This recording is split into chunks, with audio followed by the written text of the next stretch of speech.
मुंबई एक ऐसा शहर जहां एक तरफ बड़ी बड़ी लग्जरी बिल्डिंग्स नजर आती हैं और दूसरी तरफ उन्हीं बिल्डिंग्स के बिल्कुल पास में ये स्लम एरियाज देखने को मिलते हैं। आज मुंबई में एक आम मिडिल क्लास फैमिली की सिचुएशन ये है कि वो फैमिली अपनी पूरी जिंदगी की सेविंग्स लगाकर भी सिर्फ एक छोटे से 1 BHK फ्लैट तक लिमिटेड रह जाती है। और अगर वर्किंग क्लास की बात करें तो मुंबई में आज वर्किंग क्लास की बहुत बड़ी population in chawls, shared rooms या स्लम्स में रह रही है। अब यहाँ पर दो मेन सवाल पैदा होते हैं। पहला ये कि मुंबई इतना ओवरक्राउडेड क्यों है, और दूसरा ये कि यहाँ पर प्रॉपर्टी के प्राइस इतने ज़्यादा क्यों हैं कि एक नॉर्मल मिडिल क्लास के लिए यहाँ पर घर ले पाना ऑलमोस्ट इम्पॉसिबल लगता है।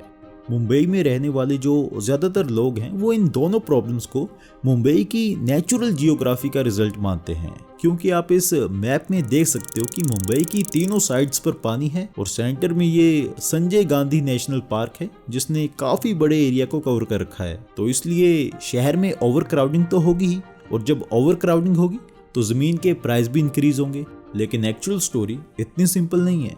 मुंबई का ये हाउसिंग क्राइसिस और प्रॉपर्टी का एक्सट्रीमली हाई प्राइस सिर्फ नेचुरल जियोग्राफी का रिजल्ट नहीं है, बल्कि इसके पीछे urban planning, technical loop holes और पॉलिसीज की एक ऐसी डीप कहानी छुपी हुई है जिसने मुंबई को पिछले कई सालों से आर्टिफिशियली स्क्वीज करके रखा। और उसी स्टोरी के बारे में जानेंगे आज अपनी इस वीडियो में। तो चलिए शुरू करते हैं।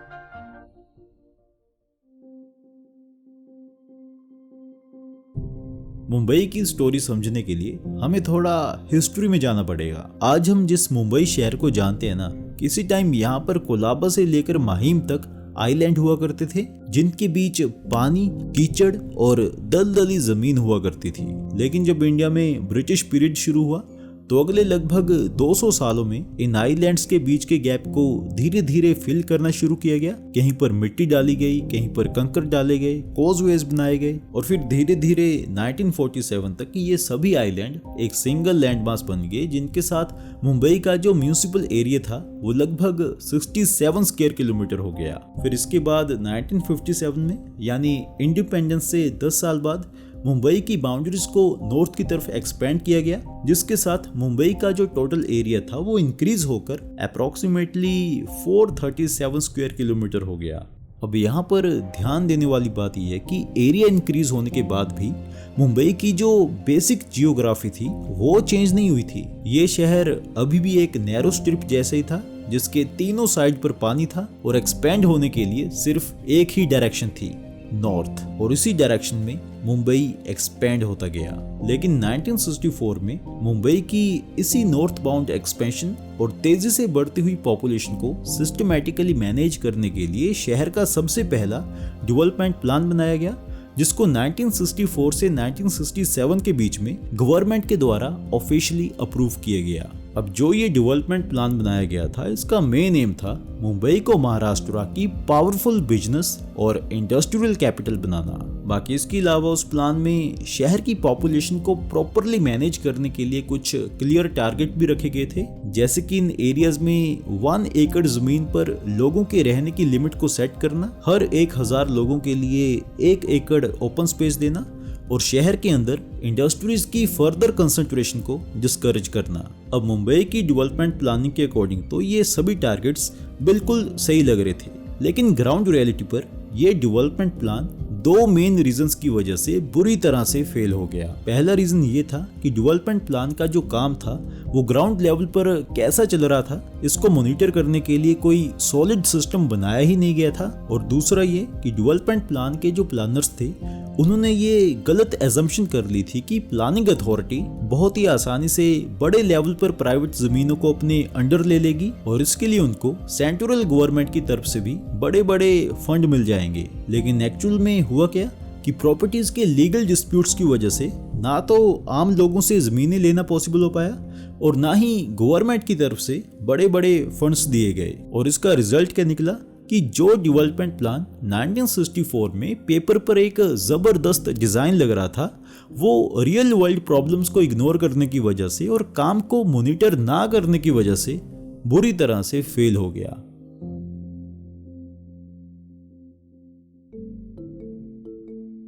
अब आगे बढ़ने से पहले इसके बारे में समझते हैं। क्योंकि मुंबई की जो ओवर क्राउडिंग और हाउसिंग क्राइसिस है उसका जो सबसे बड़ा टेक्निकल कारण है वो यही रूल है। ओके, तो FSI यानी फ्लोर स्पेस इंडेक्स डायरेक्टली ये डिसाइड करता है कि एक फिक्स्ड लैंड पर कितनी कंस्ट्रक्शन अलो होगी। फॉर एग्जांपल, एक बंदे के पास 1000 स्क्वायर मीटर का एक प्लॉट है और जिस एरिया में ये प्लॉट है यहाँ पर जो FSI है वो 1 रखा गया है। तो इसका मतलब ये है कि उस बंदे को अपने प्लॉट पर टोटल 1000 स्क्वायर मीटर की कंस्ट्रक्शन ही अलो होगी। अब चाहे तो वो बंदा पूरे प्लॉट पर 1 फ्लोर बना ले, या हाफ प्लॉट पर 2 फ्लोर्स बना ले, या फिर 1/4 प्लॉट पर 4 फ्लोर्स बना ले। अब ऐसे ही अगर किसी एरिया में जो FSI है वो 3 रख दिए जाए तो वहां पर जो 1000 स्क्वायर मीटर का प्लॉट होगा उसके ऊपर 3000 स्क्वायर मीटर की जो कंस्ट्रक्शन है वो अलो होगी।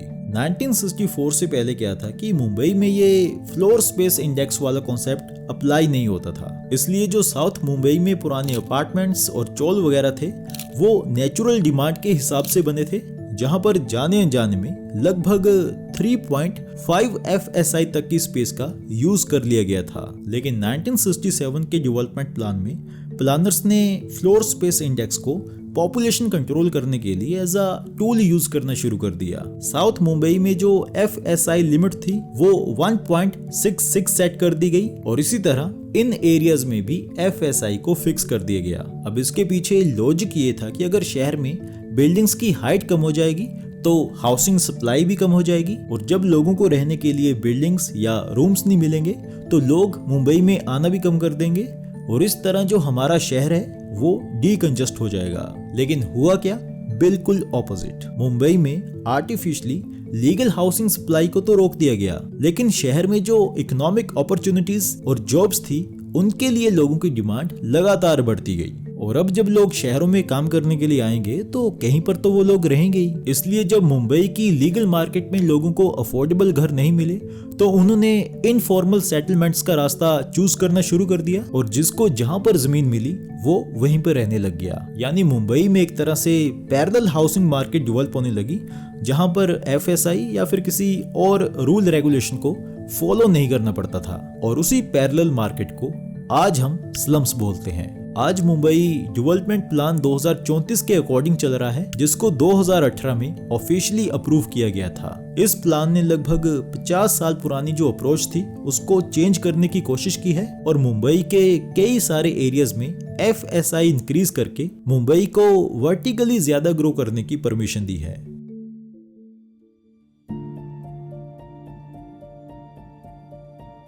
(1980s और 1990s के दौरान मुंबई ने एफिशिएंट अर्बन प्लानिंग का एक ऐसा मौका गवा दिया जो शायद ही किसी शहर को दोबारा मिल सकता था। तो हुआ ये कि 1980s में सेंट्रल मुंबई में खास तौर पर इन एरियाज में जो कॉटन मिल्स थी वो धीरे धीरे बंद होने लगी और मिड 1990s तक पूरी तरह से बंद हो गई।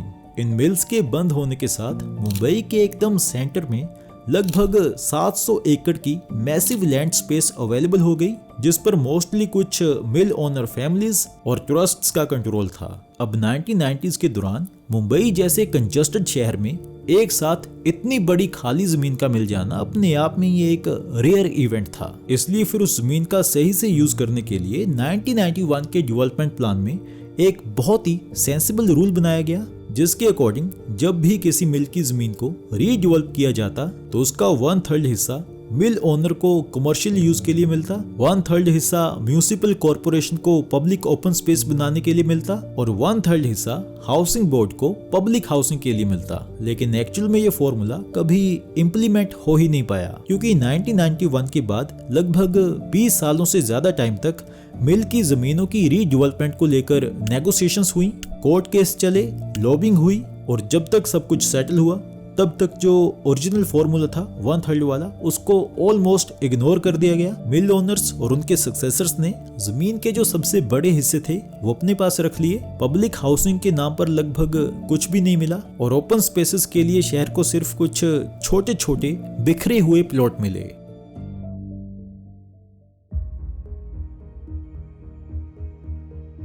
अब तक इस वीडियो में हमने ये समझा कि स्ट्रिक्ट FSI रूल्स की वजह से मुंबई वर्टिकली ग्रो नहीं हो पा रहा था, formal housing supply artificially block हो चुकी थी, जिसकी वजह से जमीन और घरों के प्राइस लगातार बढ़ते चले गए। लेकिन 2008 में इस कहानी में एक और बड़ा ट्विस्ट आया। 2008 में महाराष्ट्र गवर्नमेंट और बीएमसी के पास मुंबई के बड़े इंफ्रास्ट्रक्चर प्रोजेक्ट्स को पूरा करने के लिए फंड्स की कमी थी और उस फाइनेंशियल बर्डन को कम करने के लिए इनकी गवर्नमेंट ने एक नोटिफिकेशन निकाली कि मुंबई में जो बिल्डर्स हैं वो गवर्नमेंट को प्रीमियम पे करके यानी फीस पे करके एक्स्ट्रा एफएसआई खरीद सकते हैं और एफएसआई की सेल के साथ जो भी रेवेन्यू जनरेट होगा उसको स्टेट गवर्नमेंट और म्यूनिसिपल कॉरपोरेशंस के बीच में शेयर कर लिया जाएगा। अब अगर आप इस पॉलिसी को ध्यान से समझोगे तो ये पॉलिसी तो अपने आप में ही एक बहुत बड़ी कॉन्ट्राडिक्शन थी। यानी जो लो एफएसआई वाला रूल पिछले 40-50 सालों से मुंबई की नेचुरल ग्रोथ को रिस्ट्रिक्ट कर रहा था, वही रूल एकदम से गवर्नमेंट के लिए पैसा कमाने का एसेट बन गया और इसका सीधा असर पड़ा रियल एस्टेट मार्केट पर। डेवलपर्स ने गवर्नमेंट को हाई प्रीमियम देकर एक्स्ट्रा एफएसआई को खरीदा। जो कॉस्ट उनको पड़ी उसको रिकवर करने के लिए डेवलपर्स ने सिर्फ महंगे लग्जरी फ्लैट्स बनाए। शहर में जिनके पास पैसा था उनके लिए एफएसआई का रूल बाईपास हो गया, लेकिन जो आम आदमी था उसके लिए वो लग्जरी फ्लैट्स अफोर्डेबल नहीं थे, जिसकी वजह से उसको मजबूरी में फिर वही पुराने चौल या स्लम में रहना पड़ा। वैसे ये गवर्नमेंट के द्वारा एफएसआई को बेचने वाला मामला कोर्ट में भी गया था और कोर्ट ने इस पॉलिसी को इलीगल बोलकर स्ट्राइक डाउन कर दिया था। कोर्ट का कहना था कि गवर्नमेंट को ऐसे डेवलपमेंट राइट बेचने की पावर किसी भी लॉ ने नहीं दी है। लेकिन कोर्ट के उस डिसीजन को बाईपास करने के लिए जो गवर्नमेंट का रिस्पॉन्स था वो और भी ज्यादा इंटरेस्टिंग था। गवर्नमेंट ने इस एक्ट को रेट्रोएक्टिवली अमेंड कर दिया। रेट्रोएक्टिवली मतलब लॉ को चेंज आज किया गया, लेकिन जो उसका इफेक्ट था उसको पिछली डेट से अप्लाई कर दिया गया, ताकि एफएसआई को बेचने की जो प्रैक्टिस थी उसको स्टार्टिंग से ही लीगल मान लिया जाए। और बस इस एक लीगल चेंज के साथ जो एफएसआई पहले अर्बन प्लानिंग का एक टूल हुआ करता था, वही एफएसआई गवर्नमेंट के लिए पब्लिक रेवेन्यू का मेजर सोर्स बन गया और आज तक प्रीमियम एफएसआई को बेचना प्लानिंग अथॉरिटी की इनकम के सबसे बड़े सोर्सेस में से एक माना जाता है। अब प्रॉब्लम ये है कि जब रियल एस्टेट को गवर्नमेंट के द्वारा रेवेन्यू जनरेशन का टूल बना लिया जाता है तो आम लोगों के लिए प्रॉपर्टीज के प्राइस का आउट ऑफ रीच होना ऑलमोस्ट नेचुरल रिजल्ट बन जाता है।